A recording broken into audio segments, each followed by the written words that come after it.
باللہ من الشیطان الرجیم ما کان للمشرکین ان یعمروا مساجد اللہ شاہدین علی انفسہم بالکفر۔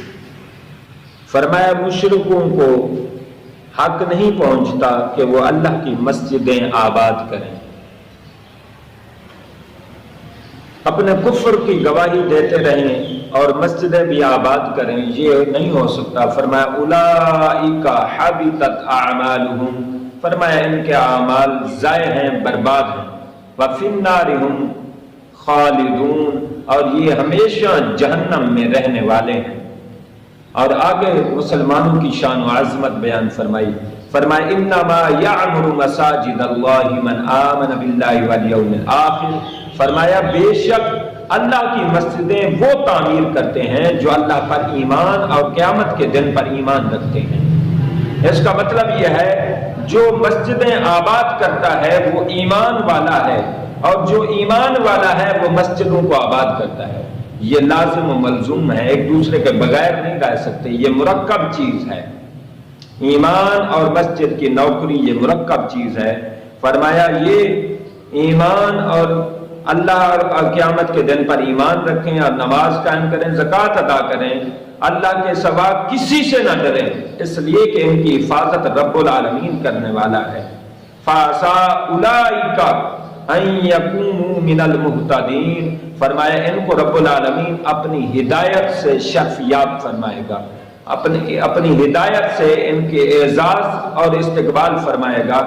تو آپ اندازہ کیجئے مساجد کی تعمیر یہ بڑے بڑے لوگوں کا وتیرہ رہا۔ آقا علیہ السلام کے دور مقدس میں ایک یہودی کا بچہ مسجد میں جھاڑو دیا کرتا، آخر وقت میں جب وہ بیمار ہوا پیارے نبی علیہ السلام اس کے گھر تشریف لے گئے تو اسے رب العالمین نے اپنے گھر کی نوکری کی وجہ سے ایمان کی دولت عطا کر دی۔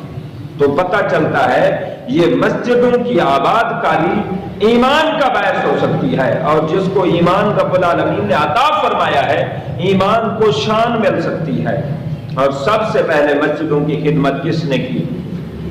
حضرت سلیمان علیہ السلام نے بیت المقدس پر اوپر مینار پر چراغاں کی، ایسی چراغاں کی کہ میل ہا میل سے روشنی نظر آتی، میل ہا میل سے تک روشنی ایسی پھیلی ہوئی تھی کہ خواتین اپنے چرخے کاٹ لیتی، اتنا انہوں نے بیت المقدس کی چراغاں کی، اور میل ہا میل تک کہ سارے علاقے کو روشن کر دیا۔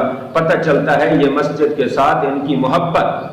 اور اسی طرح حضرت جناب عمر رضی اللہ تعالیٰ عنہ نے سب سے پہلے مسجد میں پکا فرش لگوایا، پکا فرش جناب عمر رضی اللہ تعالیٰ عنہ نے لگوایا۔ اور اسی طرح عالی شان عمارت مسجد کی جناب حضرت عثمان غنی رضی اللہ تعالیٰ عنہ نے بنوائی۔ اور اسی طرح قندیلیں وہاں تمیم داری رضی اللہ تعالیٰ عنہ نے قندیلیں قائم کی جس سے ایک روشنی نمایاں نظر آتی۔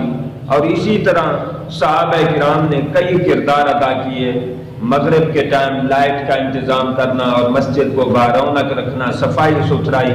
اور اسی طرح وہ جو خاتون تھیں ام مہجن انہوں نے بھی صفائی ستھرائی کا انتظام کیا۔